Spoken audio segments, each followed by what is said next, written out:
أعوذ بالله من الشيطان الرجيم. بسم الله الرحمن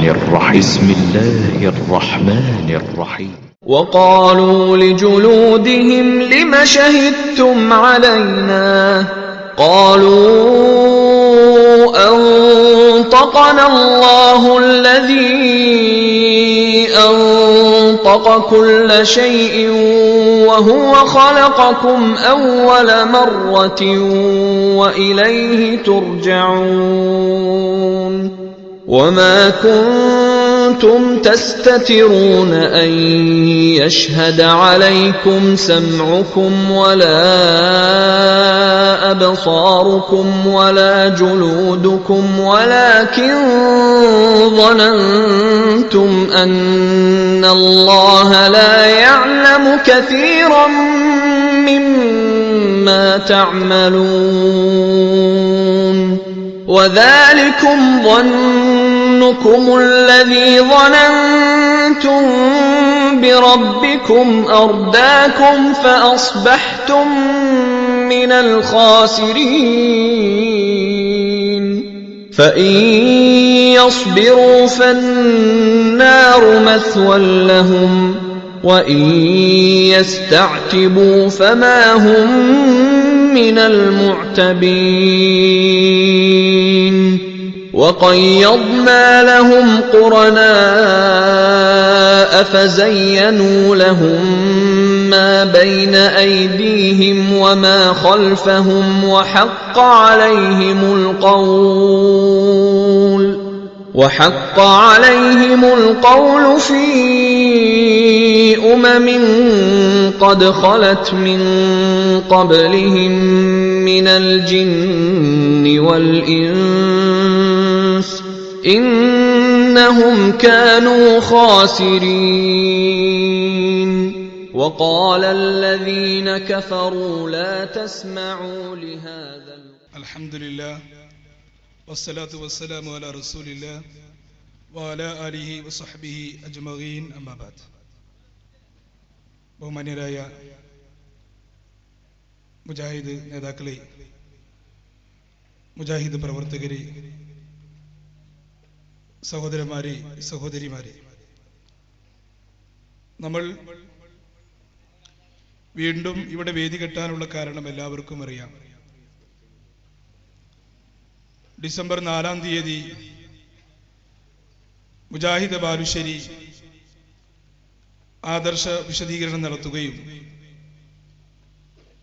അതിന് മറുപടി എന്നോണം ഡിസംബർ 5-ാം തീയതി തന്നെ ബഹുമാന്യനായ EKM പന്നൂർ അവർകളും അനസ് മുസ്ലിയാർ അവർകളും ഷുക്കൂറും സംസാരിക്കുകയുണ്ടായി. വീണ്ടും ഡിസംബർ 14-ാം തീയതി യാസിർ മദനി പകരയും ഡോക്ടർ KK സക്കരിയ സ്വലാഹി അവർകളും ആദർശം വിശദീകരിച്ചുകൊണ്ട് വീണ്ടും സംസാരിച്ചു. അതിന് മറുപടി എന്നോണം വീണ്ടും ഡിസംബർ 16-ാം തീയതി അനസ് മുസ്ലിയാരും അബ്ദുറഹ്മാൻ സലഫി അവറുകളും സംസാരിക്കുകയുണ്ടായി. വീണ്ടും അതിനെ തുടർന്നുകൊണ്ട് നമ്മുടെ ഈ യൂണിറ്റിൽ മടവൂർ വിഭാഗത്തിലെ ഒരു പണ്ഡിതനും ഇവിടെ അലിമദനി മുറയൂരും വിശദീകരിക്കുകയുണ്ടായി. ശാഖ പ്രചരണത്തിന്റെ സമാപനം എന്നോണം നാസർ സുല്ലമി അവറുകളും വിശദീകരിച്ചു.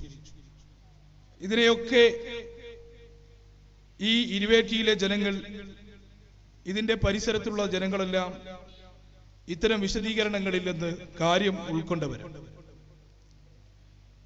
ഇവിടെ ഈ ഒരു വേദി കെട്ടുന്നത് മറ്റൊരു ഉദ്ദേശം കൊണ്ടല്ല, ആരെയും താറടിക്കാനോ അല്ലെങ്കിൽ ഏതെങ്കിലും നേതാക്കന്മാരെ പരിഹസിക്കാനോ വേണ്ടിയല്ല വേദി കെട്ടുന്നത്.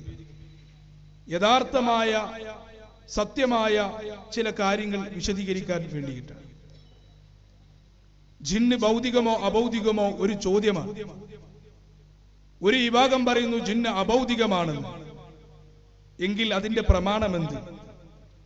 ജിന്ന് ഭൗതികമാണ് എന്ന് പറയുന്നവർക്ക് പ്രമാണമുണ്ടെങ്കിൽ ജിന്ന് അഭൗതികമാണ് എന്ന് പറയുന്നവർക്ക് പ്രമാണമില്ല. സിഹിറിനെ നിഷേധിച്ചുകൊണ്ട് ഈ യൂണിറ്റിൽ തന്നെ അലി മദനി മുറയൂർ സംസാരിച്ചു. എന്നാൽ സിഹിർ യാഥാർത്ഥ്യമാണ് എന്ന് പ്രമാണങ്ങൾ കൊണ്ട് ഇവിടെ തന്നെ സ്വഹീഹുൽ ബുഖാരിയിലെ ഹദീസ് ഉദ്ധരിച്ചുകൊണ്ട് നമ്മൾ സംസാരിക്കുകയുണ്ടായിട്ടുണ്ട്. അവിടെ പ്രാമാണികമായി നിലകൊണ്ടുകൊണ്ട് നിലനിൽക്കാൻ നമുക്ക് സാധിക്കുന്നുവെങ്കിൽ എന്തുകൊണ്ട് ഈ ആളുകൾക്ക് പ്രമാണത്തിലേക്ക് കടന്നു വരാൻ സാധിക്കുന്നില്ല? റുഖിയ ശർഇയ്യയുമായി ബന്ധപ്പെട്ടുകൊണ്ട് അല്ലാഹുവിന്റെ റസൂൽ കരീം സല്ലല്ലാഹു അലൈഹി വസല്ലമയും അവിടുത്തെ സ്വഹാബത്തും ഏതൊരു രൂപത്തിലാണോ ആ ചികിത്സാ രീതി നടത്തിയത് എങ്കിൽ ആ രൂപത്തിൽ തന്നെ നടത്താൻ ഞങ്ങൾക്ക് പ്രമാണമുണ്ടെങ്കിൽ ഇതിനെതിരെ സംസാരിക്കുന്നവർക്ക് എന്ത് പ്രമാണമാണ് ഉദ്ധരിക്കാനുള്ളത് എന്ന ഒരു ചോദ്യമാണ് അവരോട് ചോദിക്കാനുള്ളത്. അതുകൊണ്ട് തന്നെ അല്ലാഹു എന്ത് കൽപ്പിച്ചുവോ അത് നിർവഹിക്കാൻ അല്ലാഹുവിന്റെ റസൂൽ കരീം സല്ലല്ലാഹു അലൈഹി വസല്ലമ എന്ത് മാതൃകയാക്കി കാണിച്ചു തന്നുവോ അത് മാതൃകയായി സ്വീകരിക്കാൻ നമ്മൾ തയ്യാറാവണം എന്നാണ് എന്റെ സഹോദരന്മാരോട് എനിക്ക് ഉണർത്താനുള്ളത്.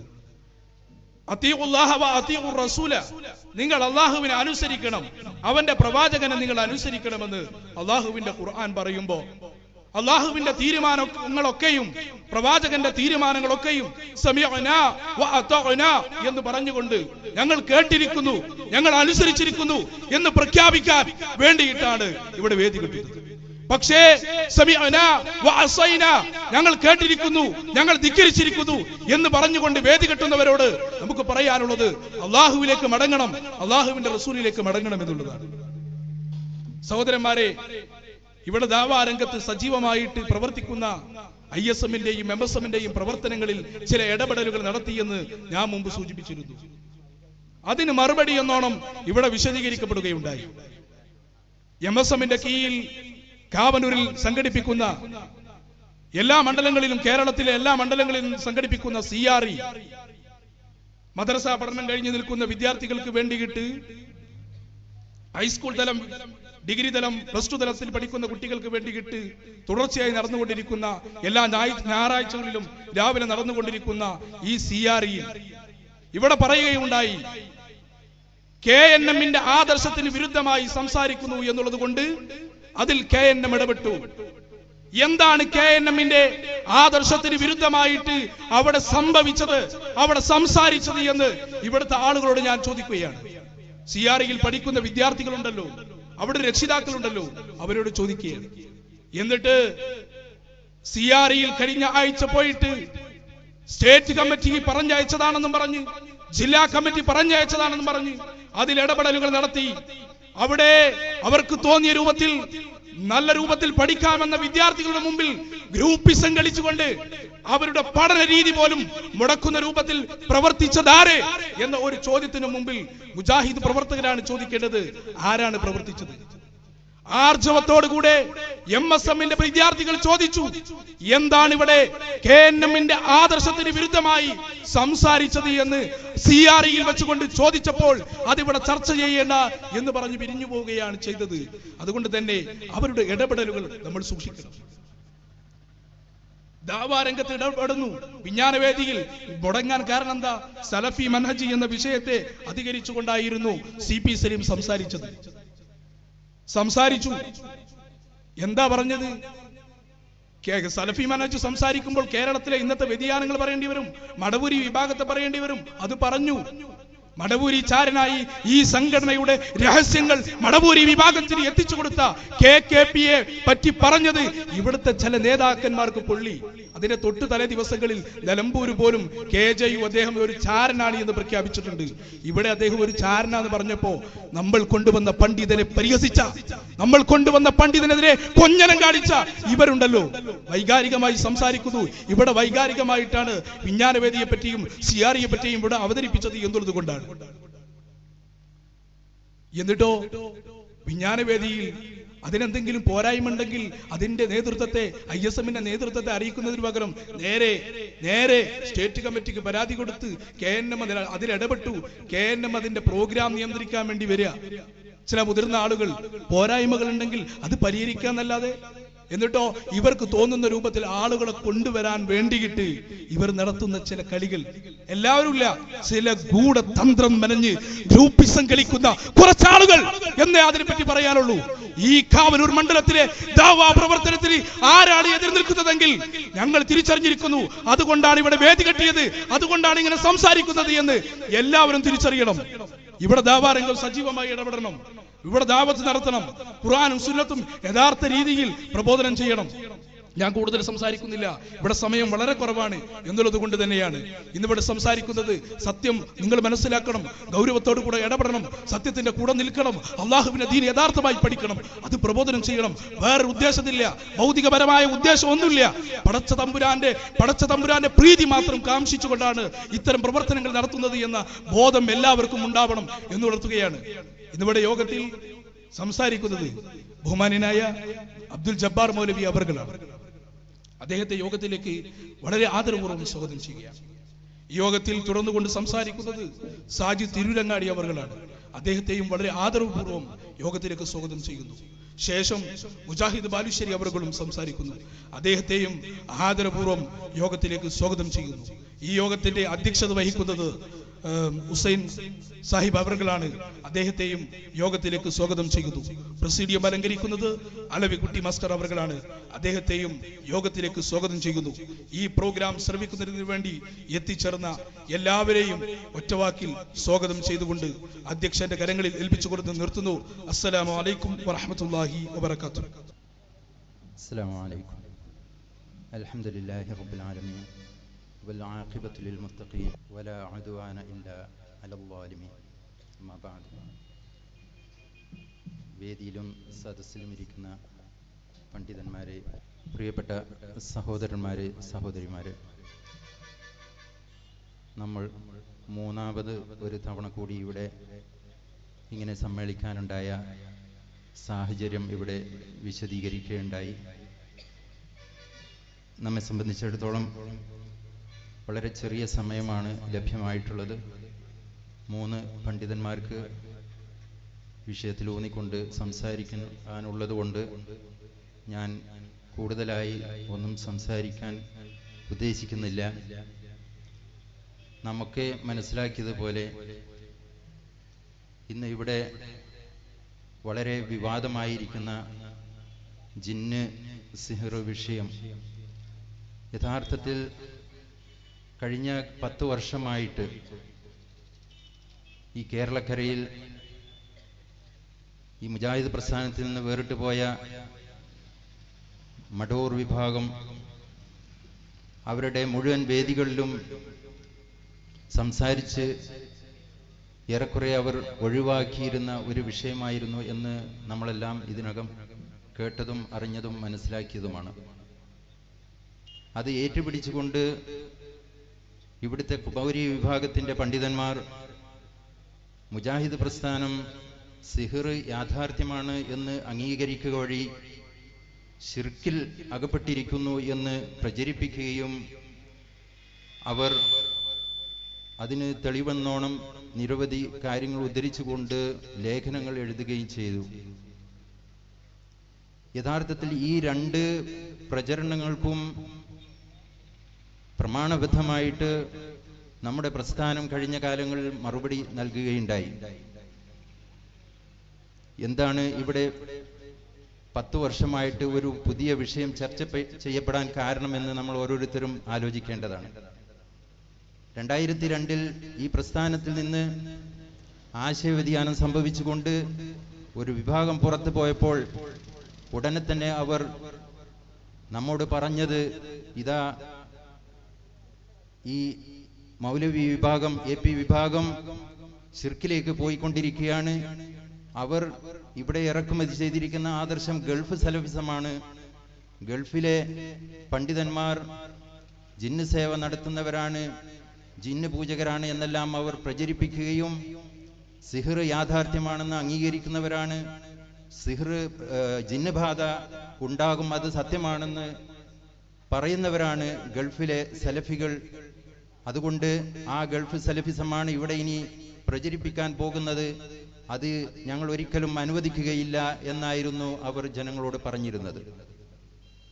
യഥാർത്ഥത്തിൽ ഒരു ആദർശ വ്യതിയാനം സംഭവിക്കുകയും അത് സമൂഹത്തെ നമുക്ക് ബോധ്യപ്പെടുത്താൻ സാധിക്കുകയും ചെയ്തപ്പോൾ അവരുടെ ജാള്യത മറച്ചു വെക്കാൻ വേണ്ടിയിട്ട് അവർ പടച്ചുവിട്ട ഒരു ആരോപണമായിരുന്നു ഇത്. ഞാൻ നേരത്തെ സൂചിപ്പിച്ചതുപോലെ കഴിഞ്ഞ 9 വർഷമായിട്ട് ഈ പ്രസ്ഥാനത്തിന്റെ നേതൃത്വവും പ്രാസംഗികരും പ്രഭാഷകരും പണ്ഡിതരും അവരുടെ പ്രസംഗങ്ങളിലൂടെയും ലേഖനങ്ങളിലൂടെയും ഇവരുടെ വാദങ്ങളുടെ മുനയൊടിക്കുകയും സത്യാവസ്ഥ ജനങ്ങൾക്ക് ബോധ്യപ്പെടുത്തി കൊടുക്കുകയും ചെയ്തു. ഒരാളും തന്നെ ഈ പ്രസ്ഥാനത്തിൽ നിന്ന് ഈ വിഷയത്തിന്റെ പേരിൽ വേറൊരു പ്രസ്ഥാനത്തിലേക്ക് പോകേണ്ട അവസ്ഥ ഉണ്ടായില്ല. പക്ഷേ നിർഭാഗ്യമെന്ന് പറയട്ടെ, കഴിഞ്ഞ 1 വർഷമായിട്ട് എന്തായിരുന്നോ ഈ പ്രസ്ഥാനത്തിന്റെ ശത്രുക്കൾ ഇവിടെ പ്രചരിപ്പിച്ചു കൊണ്ടിരുന്നത്, അതേ വാദം തന്നെ നമ്മളിൽപ്പെട്ട ചില ആളുകൾ ഇവിടെ പ്രചരിപ്പിക്കാൻ തുടങ്ങി. നേരത്തെ മടൂർ വിഭാഗം ഇവിടെ വസ്വാസുകൾ ഉണ്ടാക്കിയ ആ ഭൂമികയിൽ നിന്നുകൊണ്ടാണ് മുജാഹിദ് പ്രസ്ഥാനത്തിലെ ഏതാനും പണ്ഡിതന്മാർ അല്ലെങ്കിൽ ചില ആളുകൾ, പ്രത്യേകിച്ച് യുവാക്കൾ,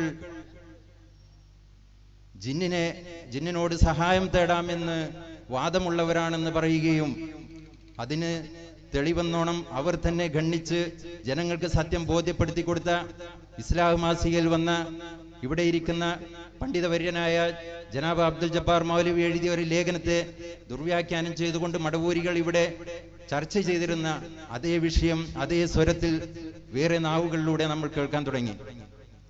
പിന്നീട് നാം കാണുന്നത് അവർക്ക് പ്രയാസമുണ്ടാക്കുന്ന ചില പണ്ഡിതന്മാരെ സംഘടനയിൽ നിന്ന് നീക്കം ചെയ്യുകയാണ്. ഇത് ഒരു ടെസ്റ്റ് ഡോസ് എന്ന രൂപത്തിലാണ് യഥാർത്ഥത്തിൽ നേതൃത്വം ചെയ്തിരിക്കുന്നത് എന്നാണ് മനസ്സിലാവുന്നത്. നമുക്കറിയാം, നാളെ മുതൽ ആരംഭിക്കുന്ന 8ാമത് മുജാഹിദ് സംസ്ഥാന സമ്മേളനത്തിന്റെ പ്രോഗ്രാം നോട്ടീസുകൾ നമുക്കൊക്കെ ലഭിച്ചു കഴിഞ്ഞു. കഴിഞ്ഞ സമ്മേളനങ്ങളിൽ പങ്കെടുത്തിരുന്ന പ്രഗത്ഭരായ ഇന്ന് ജീവിച്ചിരിക്കുന്ന പല പണ്ഡിതന്മാരും ആ ലിസ്റ്റിലില്ല. അതിന്റെ വിശദാംശങ്ങളിലേക്കൊന്നും ഞാൻ പോകാൻ ഉദ്ദേശിക്കുന്നില്ല. പക്ഷേ ഇവിടെ കൃത്യമായിട്ട് ഒരു അജണ്ട നടപ്പിലാക്കിക്കൊണ്ടിരിക്കുകയാണ്. 10 വർഷമായിട്ട് മടൂർ വിഭാഗം എന്തൊക്കെ വാദഗതികളായിരുന്നോ ഇവിടെ ഉന്നയിച്ചു കൊണ്ടിരുന്നത്, ആ കാര്യങ്ങളൊക്കെ തന്നെ അവർ പ്രാവർത്തിക രൂപത്തിൽ ഇന്ന് ഈ പ്രസ്ഥാനത്തിന്റെ നേതൃത്വത്തെ വളരെ തന്ത്രപരമായിട്ട് അല്ലെങ്കിൽ ഗൂഢമായിട്ട് അതിന്റെ സ്ഥാനങ്ങൾ ഏറ്റെടുക്കുകയും ആ അധികാരം ദുർവിനിയോഗം ചെയ്തുകൊണ്ട് നടപ്പിൽ വരുത്തിക്കൊണ്ടിരിക്കുകയും ചെയ്യുന്ന കാഴ്ചയാണ് നമ്മൾ കണ്ടുകൊണ്ടിരിക്കുന്നത്. ദാവത്ത് രംഗത്ത് ഖണ്ഡന മണ്ഡന മുക്തമായിരിക്കണമെന്ന് ഒരു നയരേഖയായിട്ട് ഇവിടുത്തെ മടവൂരികൾ പറഞ്ഞപ്പോൾ അത് എങ്ങനെ പ്രായോഗികമാക്കാം എന്നതാണ് ഇപ്പോൾ നമ്മുടെ നേതൃത്വം ചെയ്തുകൊണ്ടിരിക്കുന്നത്. കുബൂരികൾക്കും ഈ പ്രസ്ഥാനത്തിന്റെ വിമർശകർക്കും ശക്തിയായ മറുപടി നൽകിക്കൊണ്ടിരുന്ന പണ്ഡിതന്മാരെ ഓരോരുത്തരെയായിട്ട് വെട്ടിനിരത്തിക്കൊണ്ടിരിക്കുന്ന കാഴ്ചയാണ് നാം കണ്ടുകൊണ്ടിരിക്കുന്നത്. അപ്പോൾ അതിന്റെ പ്രായോഗിക രൂപം എങ്ങനെ ഇവിടെ പ്രബോധനം ഖണ്ഡന മണ്ഡന മുക്തമാകണമെന്നത് പ്രായോഗികമായി തന്നെ ഇവിടെ നടപ്പിൽ വരുത്തിക്കൊണ്ടിരിക്കുന്ന കാഴ്ചയാണ് നാം ഇവരുടെ ഈ പ്രവർത്തനത്തിലൂടെ കണ്ടുകൊണ്ടിരിക്കുന്നത്. അതുപോലെ സിഹിറിനെ സംബന്ധിച്ച് നേരത്തെ സലാം സുല്ലമി വർഷങ്ങളായിട്ട് സിഹിർ യാഥാർത്ഥ്യമല്ല എന്ന് പറഞ്ഞുകൊണ്ടിരിക്കുകയും അതിനെ സംബന്ധിച്ച് വന്ന സഹിഹായ ഹദീസുകൾ മുഴുവൻ അദ്ദേഹം നിഷേധിക്കുകയും തള്ളിക്കളയുകയും ചെയ്തിരുന്നെങ്കിൽ ഇന്ന് സിഹിർ യാഥാർത്ഥ്യമല്ല എന്ന് പറയുന്നില്ലെങ്കിലും ഫലത്തിൽ ഇന്നല്ലെങ്കിൽ നാളെ അതവർ അംഗീകരിക്കേണ്ട ഒരു അവസ്ഥയിലേക്കാണ് ഇന്നത്തെ അവരുടെ വാദങ്ങൾ എത്തിക്കൊണ്ടിരിക്കുന്നത്. സ്വാഗത ഭാഷണത്തിൽ സൂചിപ്പിക്കുകയുണ്ടായി ഭൗതികം അഭൗതികം തുടങ്ങിയ വിഷയങ്ങൾ. ഞാൻ അതിലേക്കൊന്നും കടക്കുന്നില്ല. ഈ വിഷയങ്ങൾ ഇന്നിപ്പോൾ അവർ പുതിയൊരു വാദമായിട്ട് ഇവിടെ അവതരിപ്പിക്കുന്നത് ജിന്നും മലക്കും ഭൗതിക ജീവികളാണെന്നുള്ള വാദം തെറ്റാണ്. അവ അഭൗതിക ജീവികളാണ് എന്നാണ് അനസ് മുസ്ലിയാരടക്കമുള്ള ആളുകൾ ഇവിടെ പോലും വിശദീകരിക്കേണ്ടത്. ഈ വാദം അവർ പറയുക വഴി നാളെ അവർ സിഹിറിനെ നിഷേധിക്കാൻ നിർബന്ധിതരാകും എന്നത് അതിനെക്കുറിച്ച് പഠിക്കാൻ ശ്രമിച്ച ആർക്കും ബോധ്യപ്പെടുന്ന ഒരു കാര്യമാണ്. ഇതുപോലെ ഓരോരോ കാര്യങ്ങൾ ഇവിടെ മടവൂരികൾ എന്തെല്ലാം ഇവിടെ അവരുടെ വാദമായിട്ട് ജനങ്ങളുടെ മുന്നിൽ അവതരിപ്പിച്ചിരുന്നുവോ ആ കാര്യങ്ങളൊക്കെ തന്നെ ഇവിടെ കൃത്യമായിട്ട് ആ വിശ്വാസം നമ്മളിലേക്ക് കൊണ്ടുവരുന്ന ഒരു കാഴ്ചയാണ് ഇപ്പോൾ കണ്ടുകൊണ്ടിരിക്കുന്നത്. ഈ സാഹചര്യത്തിൽ സത്യം മനസ്സിലാക്കിയ ആളുകൾ ഇത് തുറന്നു പറയാൻ മുന്നോട്ട് വന്നില്ലെങ്കിൽ അത് അള്ളാഹുവിന്റെ അടുത്ത് പാപമായിരിക്കുമെന്ന് മനസ്സിലാക്കിക്കൊണ്ട് തന്നെയാണ് ഞങ്ങളെപ്പോലെയുള്ളവരൊക്കെ തന്നെ ഈ വിലക്കുകളും അല്ലെങ്കിൽ ഭീഷണികളും ആളുകളുടെ പരിഹാസങ്ങളും ഒക്കെ തന്നെ അവഗണിച്ചുകൊണ്ട് ഈ വേദികളിലെല്ലാം കയറിക്കൊണ്ട് ഇത്തരം കാര്യങ്ങൾ സംസാരിക്കാൻ തയ്യാറാകുന്നത്. ഞാൻ ദീർഘമായി സംസാരിക്കുന്നില്ല. ആദ്യമായിട്ട് പ്രഭാഷണം നടത്തുന്നത് ബഹുമാന്യനായ പി അബ്ദുൽ ജബ്ബാർ മൗലവി അവർകളാണ്. അദ്ദേഹത്തെ ഈ സദസ്സിന് പരിചയപ്പെടുത്തി കൊടുക്കേണ്ട ആവശ്യമില്ല. കഴിഞ്ഞ കുറെ വർഷങ്ങളായിട്ട് വാദപ്രതിവാദ വേദികളിലും ഖണ്ഡന പ്രസംഗങ്ങളിലും നമ്മുടെ പണ്ഡിതന്മാർക്ക് ആവശ്യമായ മുഴുവൻ ഗൈഡൻസ് നൽകിക്കൊണ്ടിരുന്ന ഈ വന്ധ്യവയോധികനായ അബ്ദുൽ ജബ്ബാർ മൗലവി, അദ്ദേഹത്തിന്റെ ഒരു ലേഖനത്തെ ചുറ്റിപ്പറ്റിയാണ് ഇവർ ഇവിടെ ഈ കൃത്രിമമായ ഒരു വിവാദം സൃഷ്ടിച്ചെടുത്തത് എന്നുകൂടി ഈ അവസരത്തിൽ നിങ്ങൾ ഓർമ്മിക്കുക. അദ്ദേഹത്തെ സംസാരിക്കാൻ വേണ്ടി വളരെ ആദരപൂർവ്വം ക്ഷണിക്കുകയാണ്. അസ്സലാമു അലൈക്കും വറഹ്മത്തുള്ളാഹി. അസ്സലാമു അലൈക്കും വറഹ്മത്തുള്ളാഹി വബറകാതുഹു. അൽഹംദുലില്ലാഹി റബ്ബിൽ ആലമീൻ വസല്ലല്ലാഹു അലാ മുഹമ്മദിൻ വഅലാ ആലിഹി വസഹ്ബിഹി അജ്മഈൻ. തഖ്വല്ലാഹ ഇബാദല്ലാഹ്. ദീർഘമായി സംസാരിക്കാൻ ഉദ്ദേശിക്കുന്നില്ല. സാരമായൊരു പ്രഭാഷണത്തിന് സന്നദ്ധനുമല്ല. പ്രഗത്ഭരായ രണ്ട് പ്രസംഗകന്മാരുടെ പ്രസംഗം പ്രതീക്ഷിച്ചുകൊണ്ടിരിക്കുകയാണ് നാം. ഏകദേശം സമയം ദീർഘിച്ചു എന്നതുകൊണ്ട് പറയാൻ ഉദ്ദേശിച്ചിരുന്ന ഭാഗത്തേക്ക് പ്രവേശിക്കാൻ പറ്റുകയില്ല എന്നാണ് ഞാൻ മനസ്സിലാക്കുന്നത്. സമയത്തിൻ്റെ പോരായ്മ കൊണ്ട് തന്നെ മനസ്സിലാക്കുന്നത്. ചുരുക്കം ചില കാര്യങ്ങൾ. തൗഹീദിന്റെ കാര്യമാണ് നാം ഊന്നി പറയാറുള്ളത്. നമ്മുടെ പ്രവർത്തനവും അതാണ്. തൗഹീദ്, സുന്നത്ത്. അതിൽ തൗഹീദിന്റെ കാര്യം വളരെ പ്രധാനമായിക്കൊണ്ട് ഒന്നാമതായിക്കൊണ്ട് നമ്മൾ പ്രബോധനം ചെയ്യുന്നതും ദഅവത്ത് നടത്തുന്നതും മറ്റുള്ളവർക്ക് പരിചയപ്പെടുത്തുന്നതും അതാണ്. സഹോദരന്മാരെ, നബി സല്ലല്ലാഹു അലൈഹി വസല്ലം ദഅവത്തുമായി പ്രത്യക്ഷപ്പെടുന്ന കാലത്ത് മക്കാ മുശ്രിക്കുകൾ, അബൂജഹൽ, അവർക്ക് എന്തേ എതിർപ്പുണ്ടായിരുന്നത്? ജനങ്ങളെ ലോകത്തെ സൃഷ്ടിച്ച് സംരക്ഷിച്ച് പരിപാലിക്കുന്ന ലോകത്തിന്റെ പരമാധികാരിയായ ഒരുവനുണ്ട്, അവനാകുന്നു അള്ളാഹു. ആ അള്ളാഹുവിൽ നിങ്ങൾ വിശ്വസിക്കണമെന്ന് മുഹമ്മദ് പറഞ്ഞു കളയുന്നു. അത് തെറ്റാകുന്നു, പുത്തൻവാദമാകുന്നു എന്ന് മക്കാ മുശ്രിക്കുകൾക്ക് ആക്ഷേപമുണ്ടായിരുന്നില്ല. മുശ്രിക്കുകൾ ആരും അത് പറഞ്ഞിരുന്നില്ല. ലോകത്തിന്റെ സൃഷ്ടാവും സംരക്ഷകനും പരിപാലകനുമായ പരമാധികാരിയായ ഒരുവനുണ്ട്, അവനാകുന്നു അള്ളാഹു. ആ അള്ളാഹുവിൽ നിങ്ങൾ വിശ്വസിക്കണമെന്ന് മുഹമ്മദ് പറയുന്നു.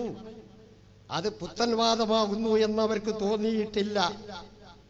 കാരണം അവർക്കും അള്ളാഹുവിനെ നിഷേധിച്ചവരായിരുന്നില്ല.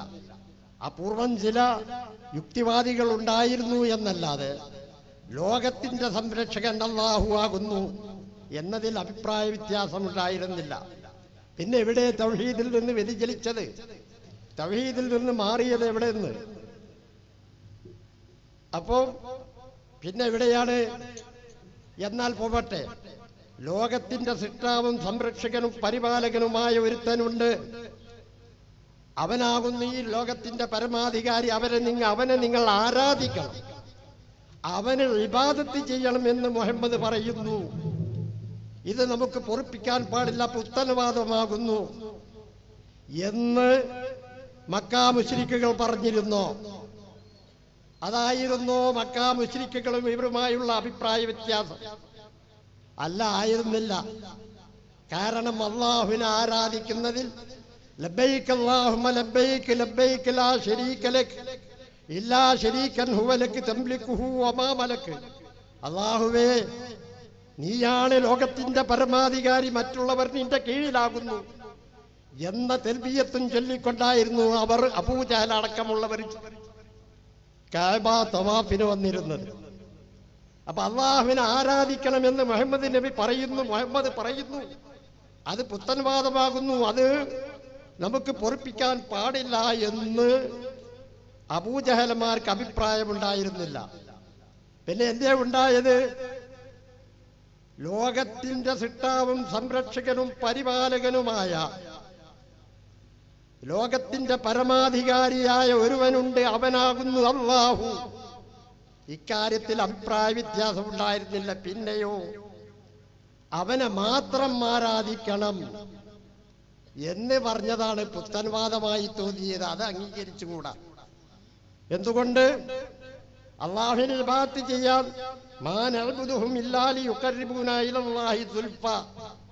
അള്ളാഹുവിലേക്ക് അടുപ്പിക്കാൻ വേണ്ടിയാണ് ഈ മഹാന്മാരെ ഞങ്ങൾ ആരാധിക്കുന്നത്. ഇവർ അള്ളാഹുവിന്റെ അടുത്ത് ഞങ്ങൾക്കുള്ള ശുപാർശകരാകുന്നു. അത് തന്നെയാകുന്നു അവരെ തൽബിയത്തിൽ നിങ്ങൾ നേരത്തെ കേട്ടത്. ലബ്ബൈക് അല്ലാഹുമ്മ ലബ്ബൈക്. ആരാ പറയുന്നത്? ആറ് തൽബിയത്താണ്? അബൂജഹലിന്റെ തൽബിയത്ത്. ലബ്ബൈക് അല്ലാഹുമ്മ, അല്ലാഹുവേ നിന്റെ വിളിക്ക് ഉത്തരം ചെയ്തുകൊണ്ട് ഞങ്ങൾ ഇതാ വന്നിരിക്കുന്നു. ലബ്ബൈക് ലാ ശരീക ലക്ക്, നിനക്ക് പങ്കുകാരില്ല. അബൂജഹലിന്റെ തൽബിയത്ത്. ഇല്ലാ ശരീക്കൻ, ഒരു പങ്കാളി ഒഴിച്ചത് നിന്നിലേക്ക് അടുക്കാൻ വേണ്ടി ചിലരെയൊക്കെ ആരാധിച്ചുകൊണ്ട് നിന്നിലേക്ക് ഞങ്ങൾക്ക് അടുക്കാൻ കഴിയണം. അങ്ങനത്തെ ചില ശരീക്ക്. അതോ അതെങ്ങനെ? ഇല്ലാ ശരീക്കൻ ഹുവലക്ക്, ആ ശരീക്ക് അത് നിനക്കുള്ളതാ. തെംലിക്കുഹു വമാമലക്ക്, ആ പങ്കുകാരന്റെ എന്തെല്ലാം അധീനപ്പെടുത്തിയിട്ടുണ്ടോ അത് മുഴുവൻ നിന്റെ അധീനത്തിലാണ്. അപ്പൊ അള്ളാഹുവിന്റെ മാത്രം അധീനത്തിലുള്ള അതാകുന്നു. അള്ളാഹുവിനെ മറികടന്ന് ഒരു സൃഷ്ടിക്കും ഒന്നും ചെയ്യാൻ സാധ്യമല്ല എന്ന വിശ്വാസം ഉണ്ടായിക്കൊണ്ട് തന്നെ മക്കാ മുശ്രിക്കുകൾ മുശ്രിക്കുകളായി. എന്തുകൊണ്ട്? അള്ളാഹുവിലേക്ക് അടുപ്പിക്കാൻ വേണ്ടി പ്രാർത്ഥനയാകുന്ന, ദുആ ആകുന്ന ഇബാദത്ത് അള്ളാഹു അല്ലാത്തവർക്ക് വേണ്ടി നൽകി. അപ്പം ലോകത്തിന്റെ സൃഷ്ടാവും സംരക്ഷകനും പരമാധികാരിയും അള്ളാഹു അല്ല എന്ന അഭിപ്രായമുണ്ടായത് കൊണ്ടല്ല അവർ മുശ്രിക്കുകളായത്. മറിച്ച് ആ അള്ളാഹുവിലേക്ക് അടുപ്പിക്കാൻ മറ്റ് മഹാന്മാരുടെ മാർഗം വേണം എന്നതുകൊണ്ടാണ് മുശ്രിക്കായത്. പറഞ്ഞു വന്നത് ദീർഘിപ്പിച്ച് സംസാരിക്കാൻ ഉദ്ദേശിച്ചിട്ടല്ല, ഇത് ആമുഖമായി പറയേണ്ടി വന്നത്. ഈ തൗഹീദിന് വേണ്ടിയാണ് നമ്മൾ പ്രവർത്തിക്കുന്നത്. അള്ളാഹു അല്ലാത്ത ഒരു സൃഷ്ടിയോടും പ്രാർത്ഥന പാടില്ല, അത് ശിർക്കാകുന്നു എന്ന് അന്നും ഇന്നും എപ്പോഴും മുജാഹിദ് വിഭാഗം പഠിപ്പിച്ചുകൊണ്ടിരിക്കുന്നു. പക്ഷേ ഇവിടെ പ്രാർത്ഥന എപ്പോഴാകുന്നു ഇബാദത്തായി തീരുക, പ്രാർത്ഥനയായി തീരുക? സാധാരണ ഒരു സൃഷ്ടിയോട് മറ്റൊരു സൃഷ്ടി സഹായാഭ്യർത്ഥന നടത്തുമ്പോൾ അവിടെ എപ്പോഴാണ് പ്രാർത്ഥനയായി തീരുക എന്നതിൽ ചില അഭിപ്രായ വ്യത്യാസമുണ്ട്. അക്കാര്യമാണ് ഒരു സംസാര വിഷയമായി കൊണ്ട് ഇവിടെ മാറിയത്. അതിന്റെ ചെറിയൊരു കാര്യം കൂടി വിവരിക്കാം. ഒരു പണ്ഡിതൻ, ഈ കെ വിഭാഗത്തിൽപ്പെട്ട പണ്ഡിതൻ, ഉപരൊരു പുസ്തകം എഴുതിയിരുന്നു. ഒരു പക്ഷേ ആ പുസ്തകത്തിന്റെ പ്രചരണമായിരിക്കാം ഉദ്ദേശിച്ചത്. അതിന്റെ ഉടനെയാണ് ആ പുസ്തകം ഇറങ്ങിയത്. കുറേ അതിൽ കളവുകളുണ്ട്. ഉമർ മൗലവി റഹ്മഹുല്ല അദ്ദേഹം ഒന്നും പറയാത്തത് പോലും അദ്ദേഹത്തിന്റെ പേരിൽ ആരോപിച്ചിട്ടുണ്ട്. ഏത്? അള്ളാഹു കൊടുക്കാത്ത കഴിവുകൊണ്ട് സഹായിക്കാൻ കഴിയും എന്ന് ഉമർ മൗലവി എഴുതിയിട്ടുണ്ട് എന്നുള്ള കളവ് പോലും അതിലുണ്ട്. പല പ്രാവശ്യം ചോദിച്ചിട്ടുണ്ട്, നിങ്ങൾക്കത് കാണിച്ചു തരാൻ കഴിയുമോ എന്ന് ഇസ്ലാമിലൂടെ. മിണ്ടിയിട്ടില്ല. അതിരിക്കട്ടെ. അപ്പൊ അദ്ദേഹം ഒരു കാര്യം, എന്തോ ഒരു കാര്യം പുതുതായി താൻ കണ്ടെത്തിയിട്ടുണ്ട് എന്ന രൂപത്തിൽ ഇറങ്ങാനിരിക്കുന്ന പുസ്തകത്തിന്റെ പ്രചരണമായിരിക്കും. കാരണം ആ പുസ്തകത്തിലുണ്ട് ഇതേ കാര്യം. എന്താണെന്നറിയോ? ആദ്യം ഒരു തൗഹീദിന്റെ യാഥാർത്ഥ്യം എന്ന് പറഞ്ഞ ഒരു ലേഖനം വന്നു. സക്കരിയ സലാഹി അതിന് മറുപടി കൊടുത്തു. ഏറെക്കുറെ നാളുകൾക്ക് ശേഷം അത് വന്നു. പിന്നെയും എഴുതി അദ്ദേഹം, ഉടനെ വന്നു. പിന്നെയും സക്കരിയ സലാഹി മറുപടി കൊടുത്തു. 4 മാസം കഴിഞ്ഞ് 5 മാസം അടുത്തപ്പോഴാണ് മറുപടി വരുന്നത്. മങ്ങാട്ടച്ഛന്റെയും കുഞ്ഞിരായി മുസ്ലിയാരുടെയും പാമ്പിനെ കൊന്ന കഥ പറഞ്ഞിട്ട് അദ്ദേഹം പരിഹസിച്ചു. വാസ്തവത്തിൽ അത് പ്രസിദ്ധീകരിച്ച പത്രത്തിന് ചിലത് പരിഗണിക്കേണ്ടതുണ്ട്. അത് നമുക്ക് അവരെ പറഞ്ഞിട്ട് കാര്യമില്ല. എന്താ? ചിലപ്പോൾ ഭൂരിപക്ഷത്തിന്, സമുദായത്തിൽ ആരാണ് ഭൂരിപക്ഷമുള്ളത്, അവരെങ്ങനെ പ്രീണിപ്പിക്കണം എന്ന കാര്യമൊക്കെ ചിലപ്പോൾ ചിന്തിക്കേണ്ടി വന്നു എന്ന് വരും. അപ്പൊ അതുകൊണ്ടിരിക്കട്ടെ, അത് വേറൊരു വശം. പക്ഷേ അതുപോലും ചൂഷണം ചെയ്ത് അദ്ദേഹം പരിഹസിച്ചു. ഏതായാലും ഇരിക്കട്ടെ, പിന്നെ അദ്ദേഹത്തിൻ്റെ സലാഹിയുടെ വന്നതിൻ്റെ ശേഷം വന്നത് 4 തുടർ ലേഖനം ഒന്നായിട്ട് വന്നു.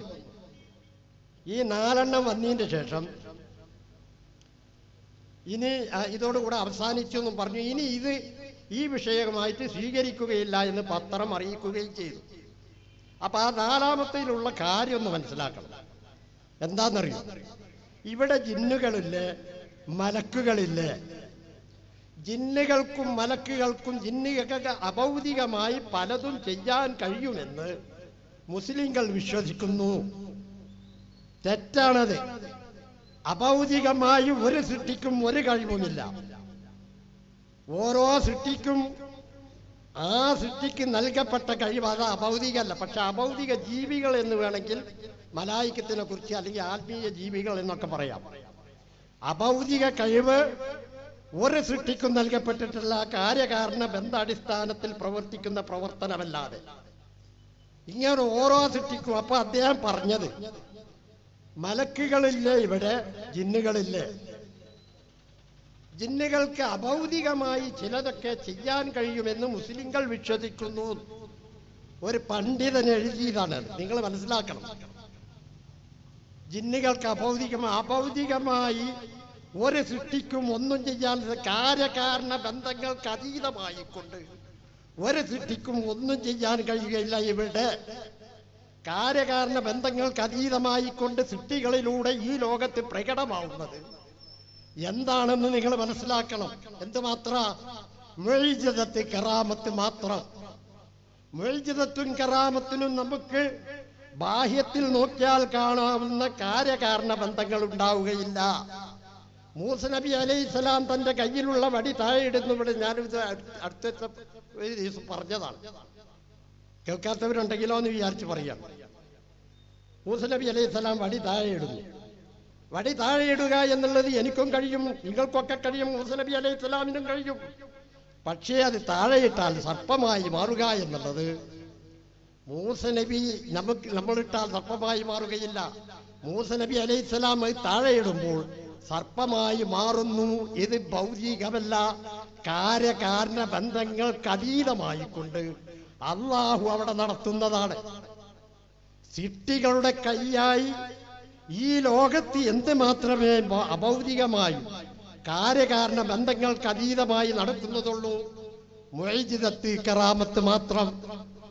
അല്ലാത്തതൊക്കെ സൃഷ്ടികൾക്ക് നൽകപ്പെട്ട കഴിവ് ഉപയോഗിച്ചുകൊണ്ട് പ്രവർത്തിക്കുന്നതാണ്. ഞാൻ ഈ കാര്യം പറഞ്ഞു, ഇത് വലിയ വിവാദമായ സംഗതി പറഞ്ഞൊക്കെ ആയപ്പോൾ. പക്ഷെ ഒരു കാര്യം പറയട്ടെ. ഇത് പറഞ്ഞപ്പോൾ ബഹുമാനനായ മാന്യസ്നേഹിതൻ അനസ് മൗലവി മാത്രമുണ്ട് കേരളത്തിലാകെ ഈ കാര്യം അനുകൂലിച്ച് പ്രസംഗിച്ച ആള്. ഇപ്പറഞ്ഞതിന് അനുകൂലിച്ച് സംസാരിച്ച് പ്രസംഗിച്ച് നടന്ന ആള്. ഞാൻ ദൗറയിലായി പറയുകയുണ്ടായി.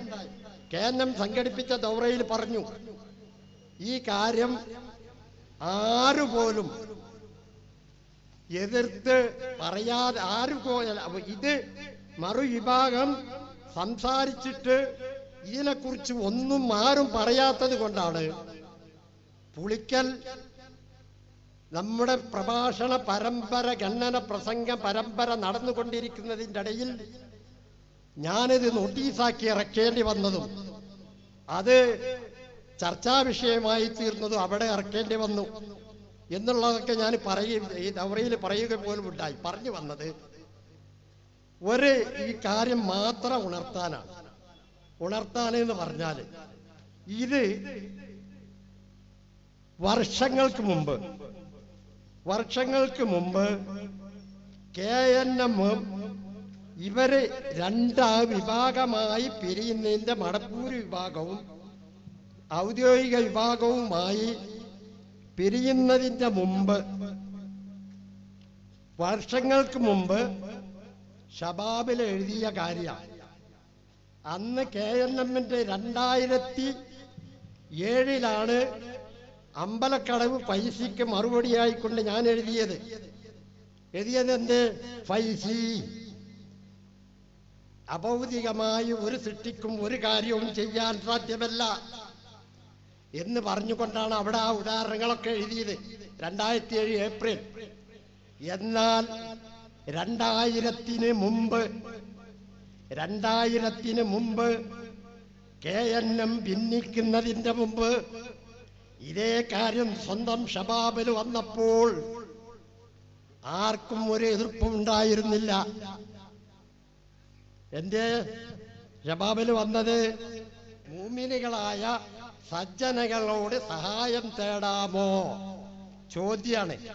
വിജനസ്ഥലത്ത് വെച്ച് എന്തെങ്കിലും ആപത്ത് സംഭവിച്ചാൽ യാ ഇബാദല്ലാഹ് അഈനൂനി, ഷബാബ വായിക്കുന്നത് 2000-ന്റെ മുമ്പുള്ള ഷബാബ് കേൾക്കണം. യാ ഇബാദ, അല്ലാഹുവിന്റെ അടിമകളെ എന്നെ സഹായിക്കണം എന്ന് പറയണം. മഹാനായ പ്രവാചകൻ സല്ലല്ലാഹു അലൈഹി വസല്ലം പഠിപ്പിച്ച പ്രാർത്ഥനയാണ്. മുഹദ്ദിസുകളായ ആളുകൾ യാ ഇബാദല്ലാഹ് എന്നതിന് മരിച്ചുപോയ സജ്ജനങ്ങളായ മുഅ്മിനീങ്ങളായ ആളുകളുടെ ആത്മാക്കളാണ് റസൂൽ സല്ലല്ലാഹു അലൈഹി വസല്ലം ഉദ്ദേശിച്ചിട്ടുള്ളത്. പിന്നെ പറഞ്ഞിരിക്കുന്നു, അവർ നിങ്ങളെ സഹായിക്കും. മരുഭൂമിയിലൊക്കെ ആകുമ്പോൾ കേട്ടോളണം, മരുഭൂമിയിലൊക്കെ ആകുമ്പോൾ പിശാചുക്കളുടെ വിഹാര കേന്ദ്രമാണ്. ഷബാബിൽ എഴുതിയില്ല. മരുഭൂമിയിലൊക്കെ ആകുമ്പോൾ പിശാചുക്കളുടെ, ഷബാബിൽ ചോദ്യാട്ടോ, പിശാചുക്കളുടെ വിഹാര കേന്ദ്രമാണ്. അവരിൽ ജിന്നുകളിൽപ്പെട്ട നല്ല വിഭാഗം ഉണ്ടാവും. അവരെയാണ് വിളിക്കുന്നത്. അവർ സഹായത്തിനെത്തും. ആ നിലക്ക് അള്ളാഹുവിന്റെ അടിമകളെ വിളിച്ചുകൊണ്ട് പ്രാർത്ഥിക്കണമെന്നാണ് ജിന്ന് സത്യവും മിഥ്യയും ഒരു മുസ്ലിയാരുടെ പ്രഭാഷണത്തിൽ നിന്ന് ഇതിനെക്കുറിച്ച് എന്ത് പറയുന്നു? മുസ്ലിയാര് പ്രസംഗിച്ചതാ. എന്ത്? ഇബാദല്ലാഹ് അഈനൂനി, അള്ളാഹുവിന്റെ അടിമകളെ സഹായിക്കണേ എന്ന് വിജനസ്ഥലത്ത് വെച്ച്, വിജനപ്രദേശത്ത് വെച്ച് വിളിച്ചു പറഞ്ഞാൽ അവിടെ സാലിഹുകളായ ജിന്നുകളും മറ്റും ഉണ്ടാവും. അവരോട് സഹായിക്കാൻ ആവശ്യപ്പെടുകയാണ് എന്ന് മുസ്ലിയാരുടെ പ്രഭാഷണത്തിൽ നിന്ന്. ഇതിനെക്കുറിച്ച് മുസ്ലിമിന് എന്ത് പറയാനുണ്ട്? ഷബാബിന് എന്ത് പറയാനുണ്ട്? അതിന് ഷബാബ് കൊടുത്ത മറുപടി എന്താണെന്നറിയോ? ഒന്നായിട്ട് വായിക്കുന്നില്ല. അതുപോലെ കേൾക്കണം. ഇതിന് കുറെ കാരണങ്ങൾ ഞാൻ വിട്ടുകളഞ്ഞിട്ടുണ്ട്. ജിന്നുകൾക്ക് അല്ലാഹു നൽകുന്ന അടിമകളാണെന്നൊക്കെ കുറെ പറഞ്ഞിട്ട്. അതുപോലെ ഇത് മറുപടിയാണ്. വിജനപ്രദേശത്ത് ഉണ്ടായേക്കാൻ ഇടയുള്ള ജിന്നുകളും മലക്കുകളും ഉൾപ്പെടെയുള്ള സൃഷ്ടികളോട് ഷബാബ് മറുപടി പറയാം. അതുപോലെ വിജനപ്രദേശത്ത് ഉണ്ടായേക്കാൻ ഇടയുള്ള ജിന്നുകളും മലക്കുകളും ഉൾപ്പെടെയുള്ള സൃഷ്ടികളോട് അവർക്ക് കഴിവ് നൽകപ്പെട്ട വിഷയത്തിൽ സഹായം ആവശ്യപ്പെട്ടാൽ, അതും പ്രാർത്ഥനയാണെന്ന് പറയാവുന്നതല്ല. എവിടെ? അപ്പം മരുഭൂമിയിൽ ഒറ്റപ്പെടുമ്പോൾ ഇബാദല്ലാഹ് അഈനൂനി എന്ന് പറയാനാണ് കൽപ്പിച്ചത്. അതിന് അള്ളാഹു അല്ലാത്തവരോടുള്ള പ്രാർത്ഥനയില്ലേ എന്ന് ചോദിച്ചപ്പം മറുപടി പറയുന്നത് എന്താ? അതിൽ പ്രാർത്ഥനയില്ല. ആര്?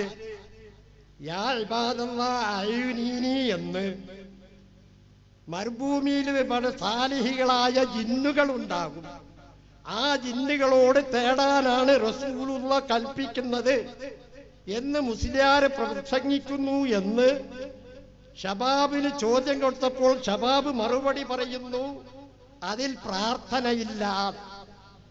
പക്ഷേ ഷബാബ് അൽ-ഇസ്ലാഹിൽ, ഇസ്ലാഹ് വാസികയിൽ ഈ വിഷയത്തിനെ പ്രതിരോധിച്ചുകൊണ്ട് ഇവിടെ ജിന്നുകളില്ലേ, മലക്കുകളില്ലേ, അവർക്ക് അഭൗതിക കഴിവുകളില്ലേ, അഭൗതികമായി പലതും ചെയ്യാൻ അവർക്ക് സാധ്യമല്ലേ എന്ന് ചോദിച്ചതിന് മറുപടി കൊടുത്തപ്പോൾ നിർലജ്ജം എന്ന് തന്നെ പറയട്ടെ, ഷബാബുകാര് തങ്ങളുടെ വളരെ മുമ്പ് ഞങ്ങൾ ഒന്നായിരുന്ന കാലത്ത് തങ്ങളുടെ സ്വന്തം കൃതിയിൽ ഇക്കാര്യം വന്നിട്ടുണ്ട് എന്നുപോലും ചിന്തിക്കാതെ കണ്ട് പ്രത്യേകം 2 വാടക പ്രസംഗകന്മാർ നിങ്ങൾ പറഞ്ഞിട്ടുണ്ട്, നിങ്ങൾ എഴുതിയിട്ടുണ്ട്, ഇസ്ലാഹ് നിങ്ങളുടെ ഇസ്ലാഹിൽ എഴുതിയിട്ടുണ്ട് എന്ന് പറഞ്ഞ ആരെ എതിർക്കുന്നത്? AP വിഭാഗം മുജാഹിദുകളുടെ എന്നും പറഞ്ഞിട്ടാണ് എതിർക്കുന്നത്. പക്ഷേ അന്നും ഉണ്ടായിരുന്നില്ല പറയാന്. പക്ഷേ അനസ് മൗലവി ഇത് വായിച്ചുകൊണ്ട് മറുപടി പറഞ്ഞിരുന്നു. ആര്? അനസ് മൗലവി മാത്രം. അതുപോലെ തന്നെ ഇനിയും ഈ വിഷയത്തിൽ അദ്ദേഹം തന്നെ വേറെ എഴുതിയിട്ടുണ്ട് ഇതേ കാര്യം തന്നെ. ഇത് സുലൈമാൻ നബിന്റെ ജിന്നുകളെ കുറിച്ച് ചോദിച്ചു. അവിടെയും പറയുന്നുണ്ട് എന്ത്? സൃഷ്ടികൾക്ക് നൽകപ്പെട്ട കഴിവിന് അതീതമായ കാര്യങ്ങൾ, സൃഷ്ടികൾക്ക് നൽകപ്പെട്ട കഴിവിന് അതീതമായ കാര്യങ്ങളിൽ സഹായം തേടലാണ് പ്രാർത്ഥന. ഒരു സൃഷ്ടിക്ക് നൽകപ്പെട്ട കഴിവിൽ നിന്ന് ചോദിച്ചാൽ അത് പ്രാർത്ഥനയാകുന്നതല്ല. അപ്പൊ ഞാൻ ചെറിയൊരു ഉദാഹരണത്തിലൂടെ പറഞ്ഞ് ഞാൻ നിർത്തിയാണ്. ഇവിടെ ഒരു സിദ്ധനാണ് എന്നൊരു മഹാനാണ് എന്ന് മനസ്സിലാക്കുന്ന ആളോട് നേരിട്ട് കണ്ടിട്ട് നമ്മൾ ചോദിച്ചു, എനിക്ക് നിങ്ങളെ നാട്ടിൽ ഒരു ജോലിയാക്കി തരണം, അതിൽ പ്രാർത്ഥന ഉണ്ടോ? പ്രാർത്ഥന ഇല്ല. അതേ സമയത്ത് അദ്ദേഹത്തോട് പറഞ്ഞു, എന്നെ ഈമാനോട് കൂടി മരിപ്പിക്കണേ. നേരിട്ട് പറഞ്ഞാലും പ്രാർത്ഥന, നേരിട്ട് ഇദ്ദേഹത്തിന് അത് സാധിക്കുമെന്ന വിശ്വാസത്തിൽ നേരിട്ട് പറഞ്ഞാലും പ്രാർത്ഥനയാവും. അതേ സമയത്ത് ഇപ്പൊ ഇവിടുന്ന് വേറൊരു സിദ്ധനെ വിളിച്ചിട്ടോ കഴിയുന്ന കാര്യമാവട്ടെ, പക്ഷെ അയാൾക്ക് കേൾക്കാനും അറിയാനും കഴിയുന്നില്ല, ഇവിടുന്ന് വിളിച്ചാൽ ചോദിച്ചാൽ അതും പ്രാർത്ഥനയാവും. ഈ കാര്യം വിവേചിച്ച് എഴുതേണ്ടി വന്നു. ഇതൊക്കെ ഒരു നിയോഗമായിട്ടാണ് ഞാൻ മനസ്സിലാക്കുന്നത് സഹോദരന്മാരെ. വളരെ അധികം പറയാത്ത കാര്യം വെച്ചുകൊണ്ട് സ്വന്തം പ്രസിദ്ധീകരണത്തിൽ ഉണ്ടായിട്ട് പോലും വകവെക്കാതെ കണ്ട് 1-2 പ്രഭാഷകർ ഇത് തന്നെ പറഞ്ഞുകൊണ്ട് നടക്കുക, ഇത് തന്നെ പറഞ്ഞുകൊണ്ട് നടന്നിട്ട് പ്രസംഗിച്ചുകൊണ്ട് നടക്കുക ഉണ്ട് എന്ന് പറഞ്ഞിട്ട്. അതേസമയോ ഇതേ കാര്യത്തിന് അനസ് മൗലവി മാത്രമുണ്ട് പ്രതിരോധിച്ച് നടക്കുന്നത്. ഇതേ കാര്യം നിങ്ങൾ ഷബാബിലില്ലേ എന്നും പറഞ്ഞിട്ട് വായിച്ച് എഴുതിക്കൊണ്ടിരിക്കുന്നത്. പക്ഷേ അദ്ദേഹം ഇന്ന് ആദ്യം പറഞ്ഞ് തിരിച്ചു പറഞ്ഞു. പക്ഷേ ഇന്നത് ജനങ്ങൾ ഏറ്റെടുത്തു എന്ന് ഞാൻ മനസ്സിലാക്കുന്നു. കുറെ ആളുകൾ കാര്യം മനസ്സിലാക്കാൻ തുടങ്ങി എന്നുള്ളത് വളരെ ആശാവഹമായിട്ട്, വളരെ ഒരു കാര്യം പറഞ്ഞതിന്, ഒരു വസ്തുത പറഞ്ഞതിന് മനസ്സിലാക്കാൻ ആളുകളില്ല എന്ന് പ്രയാസപ്പെടുന്നിടത്തുനിന്ന് മാറ്റങ്ങളുണ്ടായി, ജനങ്ങൾ മനസ്സിലാക്കാൻ തുടങ്ങി.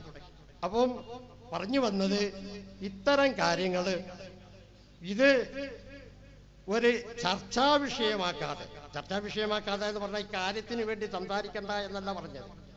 നമ്മൾ വീണ്ടും പ്രധാനമായി നമ്മൾ ശ്രമിക്കേണ്ടത് അല്ലാഹു അല്ലാത്ത ആരോടും പ്രാർത്ഥിക്കാൻ പാടില്ല, പ്രാർത്ഥന ശിർക്കാകുന്നു എന്ന് നമ്മൾ ആദ്യം തന്നെയാണ് നമ്മുടെ ദൗത്യമായിക്കൊണ്ട് ഒന്നാമതായും നമ്മൾ പ്രബോധനം ചെയ്യേണ്ടതും പഠിപ്പിക്കേണ്ടതും ജനങ്ങളെ മനസ്സിലാക്കി കൊടുക്കേണ്ടതും അതാണ് എന്ന കാര്യം ഉണർത്തുന്നു. ദീർഘിപ്പിക്കാൻ ഉദ്ദേശിക്കുന്നില്ല, കാര്യങ്ങൾ കുറെ വിവരിക്കാനുണ്ട്.